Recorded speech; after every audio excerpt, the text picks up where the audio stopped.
अस्सलामुअलैकुम नाज़रीन, धरती टीवी न्यूज़ जी ख़ुसूसी नशियात ट्रांसमिशन में मूंसां गॾु मौजूद आहिनि सीनियर सहाफ़ी फयाज़ नाइर साहब। नाज़रीन, अॼु 5 जुलाई आहे ऐं 5 जुलाई 1977 जो जेको वाक़ियो आहे मुल्की तारीख़ में कारी ॾींहुं तौरु यादि रखियो वञे थो। 5 जुलाई ते उन वक़्त जे आमिर ज़ियाउल हक़ शहीद ज़ुल्फ़िकार अली भुट्टो जी चूंडियल हुकूमत जो तख़्तो हूंदो करे मुल्क ते मार्शल लागू कई ऐं उन फ़ैसिले खां पोइ मुल्क जी जेका सियासत आहे उहा ॾाह खां पोइ ते धिकिजी वई। ज़ियाउल हक़ उन फ़ैसिले खां पोइ साबित थी वियो त का बि चूंडियल हुकूमत या आइन जो आर्टिकल 6 सिविल हुकुमरानी या आवाम जी बालादस्ती जी हिफ़ाज़त नथो करे सघे, छो त ज़ियाउल हक़ जे उन फ़ैसिले खां पोइ मुल्क जी जेका सियासत आहे उन जा असर अॼु ॾींहं ताईं मुल्क जी सियासत ते ईअं ई आहिनि। मजमूई तौर ते 5 जुलाई जे वाक़े ते ॻाल्हि कंदासीं ऐं शहीद ज़ुल्फ़िकार अली भुट्टे जी जेका चूंडियल हुकूमत आहे उन जे तख़्ते खे कीअं ऊंधो करे मुल्क ते मार्शल लॉ लागू कई हुई। इन हवाले सां ॻाल्हाइण लाइ असां सां हिन वक़्तु वीडियो लिंक ते मौजूदु आहे सीनियर सहाफ़ी तज़किया निगार इम्तियाज़ आलम साहब। इम्तियाज़ आलम साहब, बहुत शुक्रिया, आपने हमें वक्त दिया। क्या कहना चाहेंगे 5 जुलाई के हवाले से, पाकिस्तान की सियासत में इस दिन की क्या अहमियत है? ये पहली फौजी बगावत थी 1973 के मुत्तफ़िका आइन के पास होने के बाद, और ये पहली बगावत थी, पहली बराह रास्त मुंतखब हुकूमत एक आज़ादाना इंतखाबात के ज़रिए, और ये पहली हुकूमत थी जिसे गिराया गया, जिसने पाकिस्तान को, बचे हुए पाकिस्तान को दोबारा जोड़ा और फिर से पाकिस्तान को खड़ा किया। तो ये बड़ी खौफनाक बगावत थी। ये इसमें PNA की जमातें शामिल थीं, इसमें मुल्ला मिलिट्री इत्तेहाद था, इसमें अमरीकी हाथ भी था, और ज़ुल्फ़िकार अली भुट्टो की हुकूमत का तख्ता कर दिया गया और 1973 के आइन को सस्पेंड कर दिया गया, मुअत्तल कर दिया गया, जो कि आइन से बगावत थी। और अच्छा। उसके बाद ज़ुल्फ़िकार अली भुट्टो का अदालती कत्ल कर दिया गया, एक शर्मनाक कत्ल किया गया एक अदालती ड्रामे के ज़रिए। और मौलवी मुश्ताक जो जस्टिस थे लाहौर हाई कोर्ट के, पहले उनसे सज़ा हुई, वो बिके हुए थे। उसके बाद ये हमने देखा कि सुप्रीम कोर्ट में तकसीम हो गई और अक्सरियती फैसले के साथ भुट्टो को फांसी दे दी गई। और जो चीफ जस्टिस थे नसीम हसन शाह, उन्होंने कहा कि भाई नौकरी का मामला था, हम पे दबाव था, हमने भुट्टो को फांसी लगा दिया। ऐसी शर्मनाक अदलिया थी उस वक्त, और ये सब कुछ मिल मिलाकर किया गया।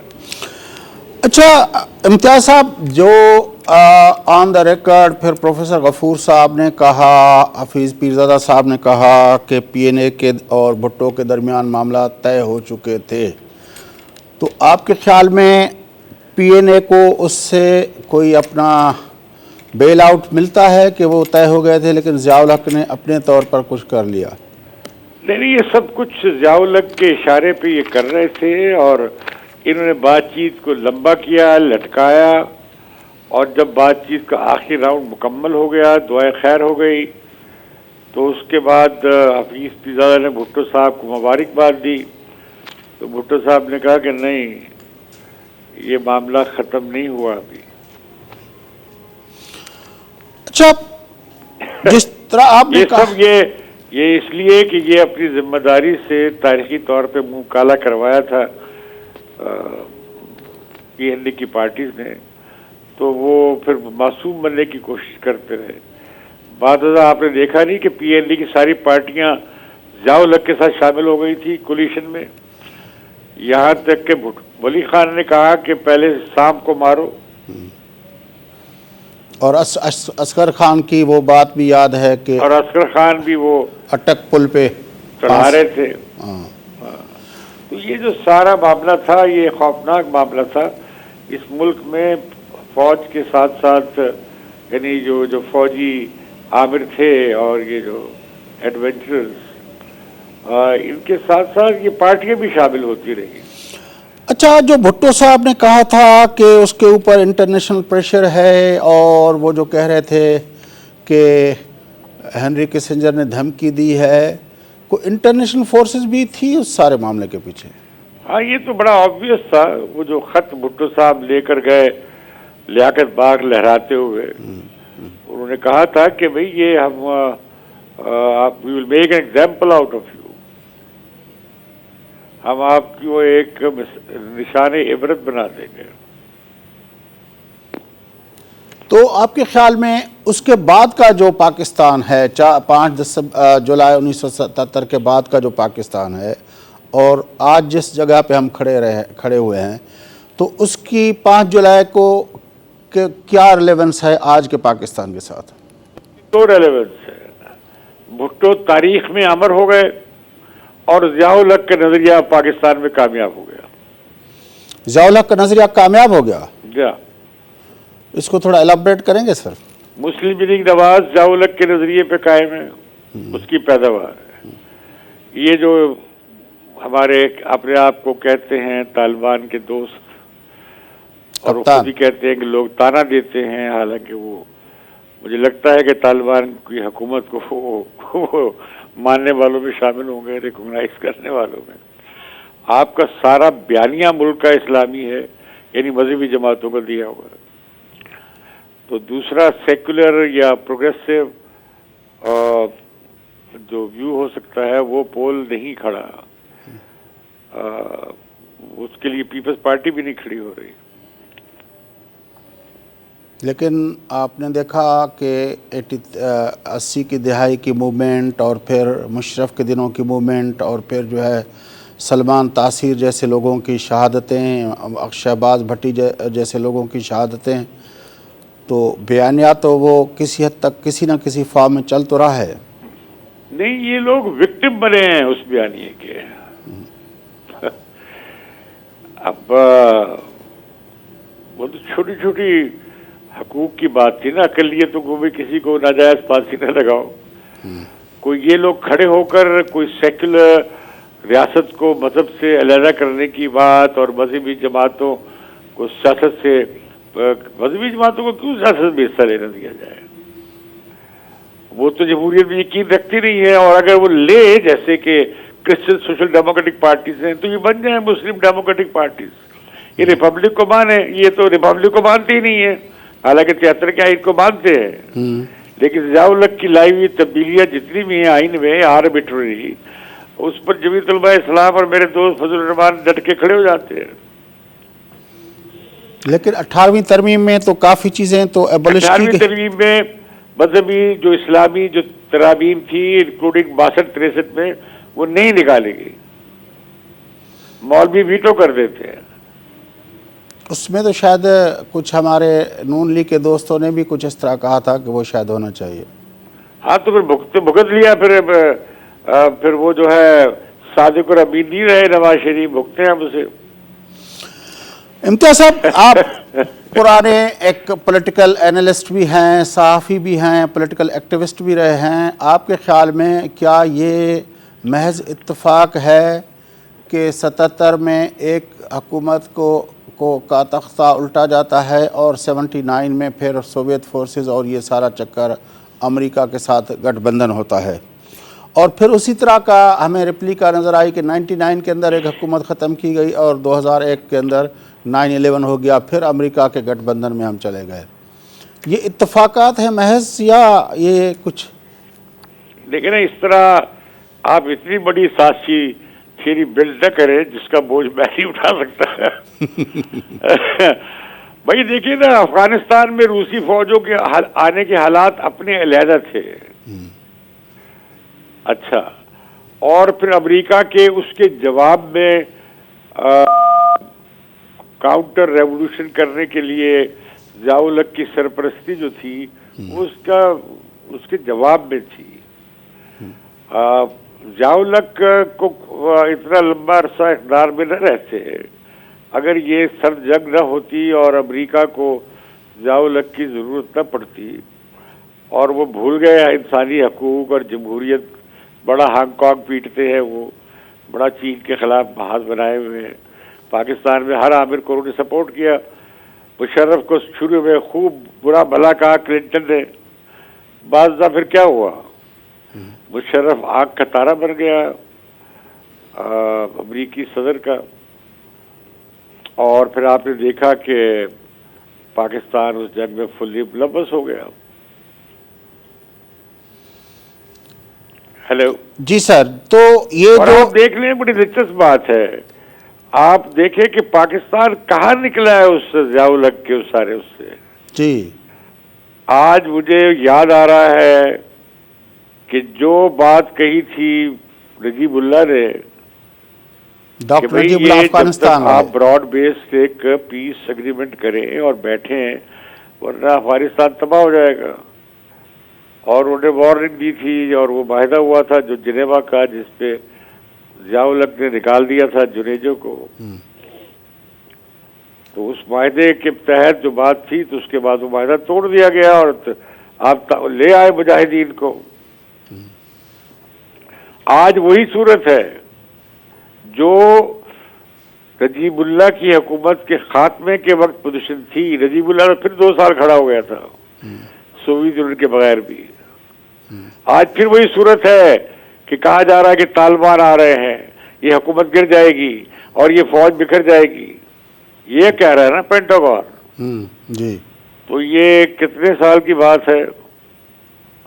जिनेवा एग्रीमेंट हुआ था मेरा ख्याल है 88 में। जी ठीक है जी। अब ये कितने हो गए? 42 साल हो गए। 42 साल के बाद हम दोबारा उसी पॉइंट पे हैं।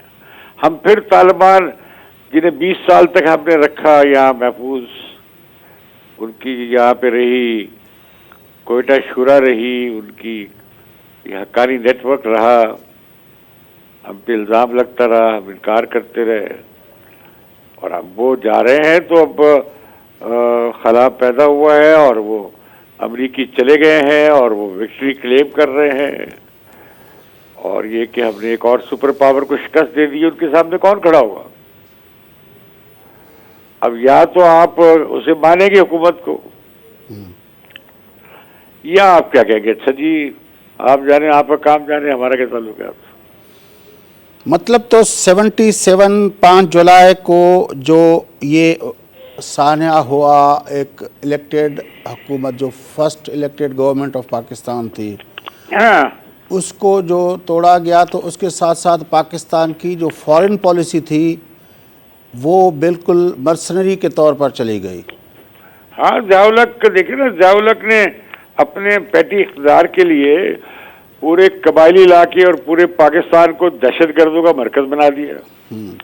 अब वो हमसे सब 40-42 साल से वो हमसे अब संभल नहीं पा रहे हैं। नहीं, बल्कि कितने साल हो गए, 88 नहीं 79 से, यानी 42 साल हो गए हैं। जी सर। वो जो हमने जादी बनाए थे और जो फसादी पैदा किए थे वो मौजूद हैं अब तालिबान की सूरत में। लेकिन अब फिर हम तैयारी कर रहे हैं कि अच्छा जी एक और महाजरों का, अफगान महाजरों का रैला आएगा और सिविल वॉर होगी। पहले हमने सोवियत को वहां पे स्टेट बिल्ड करने नहीं दी, अफगान नेशन स्टेट।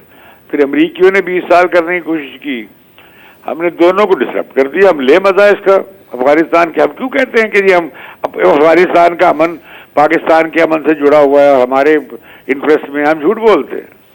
हमने वो तमाम काम किए 40 साल में कि अफगानिस्तान मुस्तहकम ना हो। अब हम कहेंगे मुस्तहकम करो जी, हम तो मुस्तहकम चाहते हैं। ये सब ड्रामाबाजी कर रहे हैं, वरना अभी क्यों करते? अब खाएं जो आपने बोया वो काटें।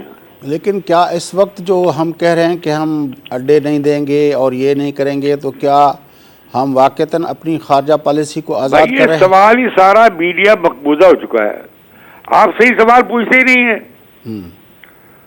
बाकी वोटें नहीं दे रहे, अड्डे तो पहले से मौजूद हैं।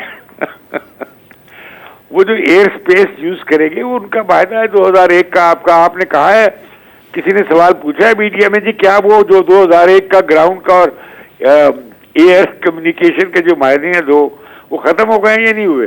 वो तो मिनिस्टर साहब ने खुद वजाहत कर दिया है ना कि वो अभी इंटैक्ट हैं। इंटैक्ट है तो फिर नई की क्या जरूरत है यहाँ बनाने की? उन्हें पेशावर में अड्डा बनाना था काबुल से उठाकर। बड़ी मेहरबानी इम्तियाज़ आलम साहब, आपने हमें ज्वाइन किया। नाज़रीन, गुफ्तगू तहबुधी इम्तियाज़ आलम साहब 5 जुलाई 1977 जो साने हो, जंहिं खां पोइ मुल्क जे अंदरि जेको आहे हिकिड़े आमिर, हिकिड़े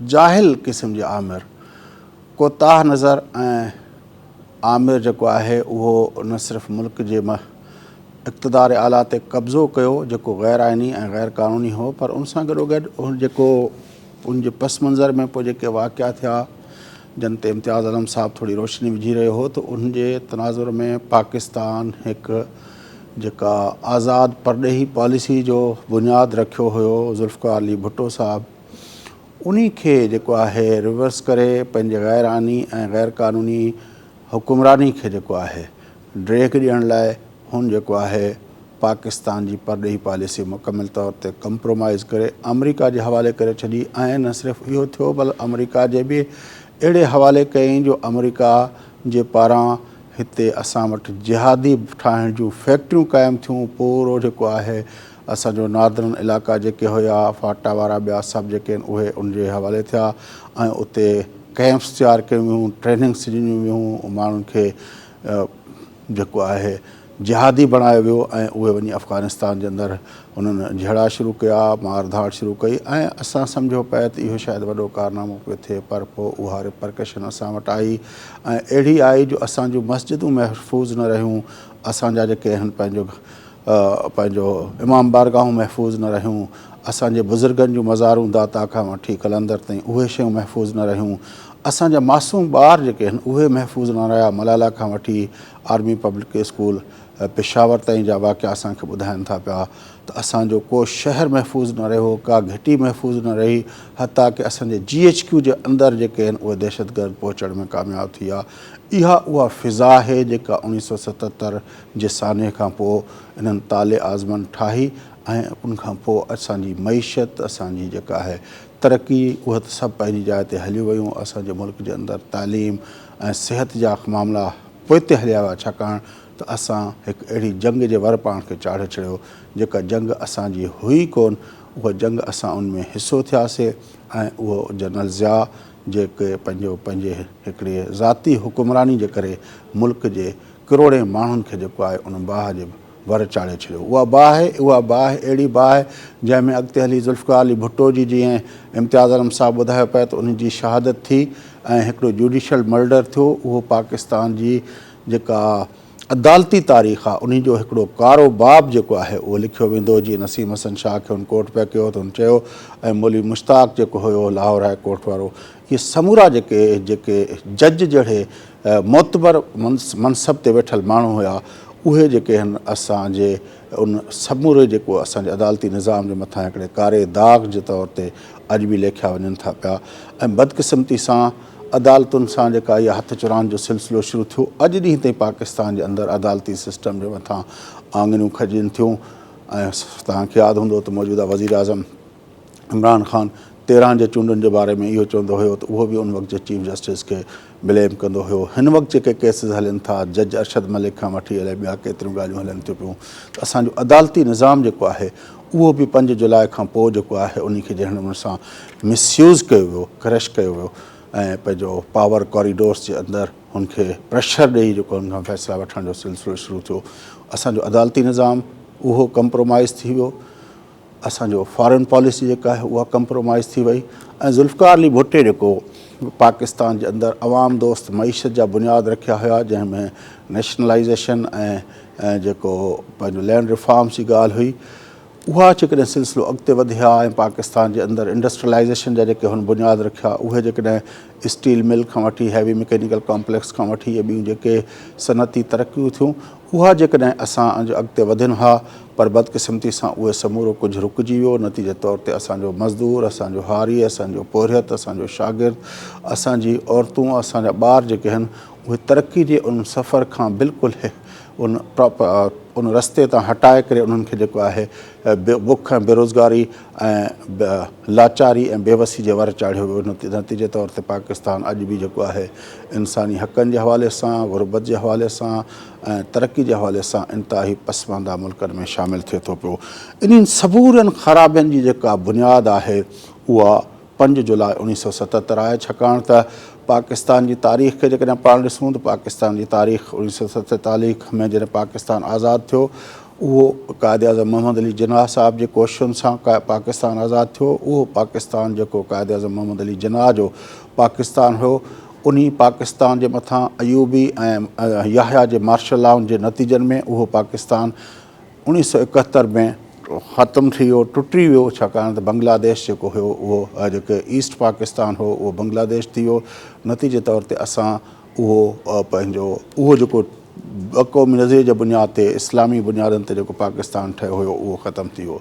उनखां पोइ क़ाइद अवाम जो पाकिस्तान, ज़ुल्फ़िकार अली भुट्टो जो पाकिस्तान, जंहिं उनखे आइन ॾिनो, जंहिं उनखे पंहिंजो हिकिड़ी आज़ादु परॾेही पॉलिसी ॾिनी, जंहिं उनखे जेको आहे हिकिड़ी मसावात यानी हिकिड़ी अहिड़ी मईशत जंहिंमें सभिनी लाइ बराबरी जा मौक़िया हुजनि, उहो जेको उन सिलसिलो शुरू कयो, उहो सिलसिलो असांखे नज़र आयो त 1977 जे 5 जुलाई ते उन खे जेको आहे कयो वियो। ऐं जीअं इम्तियाज़ आलम साहब सां ॻाल्हायोसीं पिए त ज़ुल्फ़िकार अली भुट्टो पाकिस्तान जे हिन मुख़्तसिर अरसे में 5.5 सालनि जे अरसे में हुन पाकिस्तान जे लाइ सिहत पंहिंजो जे लाइ पाकिस्तान जे सलामती जे लाइ हुन एटमी बम जो बुनियादु रखियो। पाकिस्तान जे अंदरि सनअतुनि जो हिकिड़ो तमामु वॾो ॼार विछायो। हुन पाकिस्तान खे आइन जो हिकिड़ो जेको मुस्तहकम क़िस्म जो डॉक्यूमेंट हुजे थो रियासतुनि खे बुनियादु बनाए। तंहिंजे करे अॼु ॾींहं ताईं इहे समूरियूं ख़राबियूं जेके बि थियूं आहिनि, आमरनि जेके उन में तरमीमूं कयूं, पर पोइ बि पाकिस्तान जो 73 जो आइन जेको आहे उहो पाकिस्तान जी सलामती जो बुनियादु आहे। त इहे समूरियूं जेके ख़राबियूं थियूं 5 जुलाई 1977 ते थियूं, जंहिंजे करे पाकिस्तान जो अॼु कुंड पाकिस्तान जो उज़वो जेको आहे उहो ज़ख़्मी थियलु आहे। छाकाणि त जीअं मूं चयो त क़ाइद आज़म जे पाकिस्तान खे ज़ख़्मी करणु ऐं उनजी जेको आहे नुक़सानु ॾियण वारा 2 जनरल हुया, जंहिंजो नालो अयूब ऐं याहिया हुयो। त क़ाइद अवाम जे पाकिस्तान खे जनरल ज़िया ऐं जनरल मुशरफ जे मार्शल लॉ ऐं उनखां पोइ जेके उनजे बाक़ियात जेको आहे, जेको पसे पर्दा वेही जेके हरकतूं कयूं, हद एतिरी थी वई जो उनखां पोइ तव्हां ॾिठो त पार्टियूं ठाराइणु शुरू थी वियूं। हिते कराची में बि हिकिड़ी पार्टी ज़ाउलक ठाराई ऐं लसानियात जो हिकिड़ो लसानी तासुब जो हिकिड़ो बुनियादु हिते रखियो। अॻिते हली तव्हां ॾिठो त जनरल बेग जे दौर में जॾहिं इसाक़ खान हो, तॾहिं वरी IJI जे नाले में हिकिड़ो इतिहाद ठाहियो वियो। उहो बि जेको आहे असांखे नज़र आयो। अॼु पाकिस्तान जे अंदरि समूरा माण्हू इहे चवनि था त 70 जे चूंडुनि खां पोइ पाकिस्तान जे अंदरि का चूंड साफ़ ऐं शफ़ाफ़ न थी आहे। ऐं जॾहिं बि इहा ॻाल्हि अचे थी त इहे साफ़ शफ़ाफ़ चूंडूं नथियूं छो नथियूं थियनि, तॾहिं जेको आङुरियूं खॼनि थियूं उहे असांजे इन्हनि ताले आज़मा पंहिंजो जनरलनि ॾे खॼनि थियूं पियूं, जेके मुख़्तलिफ़ वक़्तनि ते पाकिस्तान जे इक़्तिदार आला खे पंहिंजे मर्ज़ी सां हलाइणु चाहिनि था पिया।